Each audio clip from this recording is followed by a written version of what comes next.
In the 1950s, a psychologist named B.F. Skinner put pigeons inside a small box with a lever. Peck the lever, and sometimes a pellet of food would drop. Not always. No pattern the bird could predict. The pigeons that got food every single time eventually slowed down. They knew what to expect, so the urgency faded. But the pigeons that never knew when the food was coming, they pecked without stopping, for hours, long after they were full. Skinner had found something almost backwards. Certainty made the pigeons calm. Uncertainty made them obsessed. You already know this feeling. You are that pigeon, and the lever is your phone. Here's why that uncertainty works so well. When a reward arrives on a fixed, predictable schedule, the brain can anticipate it, and once something is anticipated, the urgency around it tends to fade. But when a reward might come on this try, or the next, or 10 tries from now, there's no safe moment to stop checking. The behavior doesn't taper off, because the brain has no signal telling it the payoff is finished. Every swipe becomes a small bet, placed almost without thinking, and not knowing the outcome is precisely what keeps the hand moving. This is why a feed of unpredictable clips can hold attention longer than a feed where you already know roughly what's coming. Predictability gives the mind permission to look away. Unpredictability rarely does. Think about the half-second between videos. The old clip fades. The new one hasn't loaded yet. In that tiny gap, you don't know if the next video will be boring, funny, shocking, useful, or exactly the thing you didn't know you wanted to see. That gap is doing more work than it looks like. The next video is always, in theory, better than the one you just watched. Not guaranteed, just possible. And that possibility alone is often enough to keep a thumb moving long after the original reason for opening the app is forgotten. But uncertainty is only half the story. In the 1990s, a neuroscientist named Wolfram Schultz was studying monkeys and their reactions to juice rewards. He expected a certain brain chemical, dopamine, to spike the moment the juice arrived. Instead, he found the spike happening earlier, before the reward, in the anticipation itself. And there was something even stranger. When the juice arrived exactly as expected, the dopamine response was modest. When it arrived better than expected, the response surged. When it arrived worse than expected, or didn't come at all, the response dropped sharply. Scientists call this a reward prediction error. The brain isn't simply registering pleasure. It's constantly comparing what happened to what it predicted and adjusting its expectations for next time. When the outcome is uncertain, that comparison never fully resolves. There's always a small gap between what was expected and what arrived, and that gap is where attention tends to stay locked in. Short video apps weren't built from a single experiment. No engineer sat down with Schultz's monkey data and reverse engineered a feed, but the ingredients line up in an uncomfortable way. An endless supply of clips, nothing repeating exactly, and underneath it, a system quietly watching what makes you pause, rewatch, or scroll past. At first, the feed is broad, almost like flipping through channels. But every second you linger, every video you watch twice, every one you skip in half a second becomes a signal, folded into what shows up next. The feed isn't just endless anymore. It's becoming your feed. Not because a machine understands you in any real sense. It doesn't know your thoughts, your history, or why a certain clip made you pause. But small behavioral signals, repeated thousands of times across millions of users, are enough to make the content feel strangely, specifically relevant, more often than plain chance would explain. The system isn't reading your mind. It's running a very fast, very patient experiment on you, one video at a time, and updating its guess after every single result. There's an older story tangled up in all of this too. For most of human history, information was scarce. A sound in the grass, a stranger near the camp, a change in the weather. Researchers who study human evolution think our ancestors who noticed new things and reacted to them were more likely to survive long enough to pass that trait on. Missing something new could be costly. Noticing it rarely was. Novelty, back then, likely meant something worth paying attention to. Ignoring it carried a cost that ignoring a boring video never will. A short video feed offers something evolution never accounted for: A new face, a new voice, a new sound, a new emotion every few seconds without pause. Each shift gives the brain's attention system something fresh to orient toward before the last one has even settled. Researchers are still studying exactly what this pace does to attention over time. The honest answer is that the picture is smaller and less dramatic than headlines about destroyed attention spans suggest, and in several places still genuinely unclear.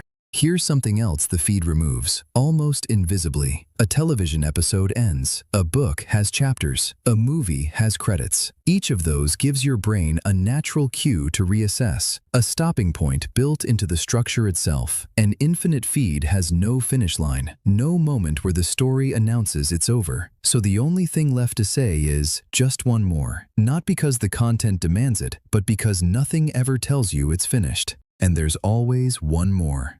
Here's the part that surprises people. You might assume the discomfort of putting the phone down is simple withdrawal, chemistry crashing after a high. The science is messier than that. Researchers who study compulsive behavior, including Stanford psychiatrist Dr. Anna Lemke, describe something closer to a shifting balance, where pleasure and its aftermath sit on opposite sides of a kind of scale, and pushing hard on one side tends to tip the other. After a stretch of rapid, constantly shifting stimulation, an ordinary quiet moment, waiting in line, sitting with your own thoughts, can briefly feel less engaging by comparison. Not damaged, not broken, just recalibrating to a slower pace than the one it just left. The way a room feels dim after you've been staring into bright light. So you reach for one more swipe. This isn't a story about weakness, and it isn't a diagnosis. It's a story about a species built to notice, to predict, to chase uncertain rewards in a world where those rewards used to be rare and meaningful, and a species that then built a box without quite meaning to, where those rewards never run out. Skinner's pigeons never knew they were inside an experiment. They just kept pecking, certain that the next peck might be the one that mattered. You know exactly what the lever is. And still, your thumb finds it.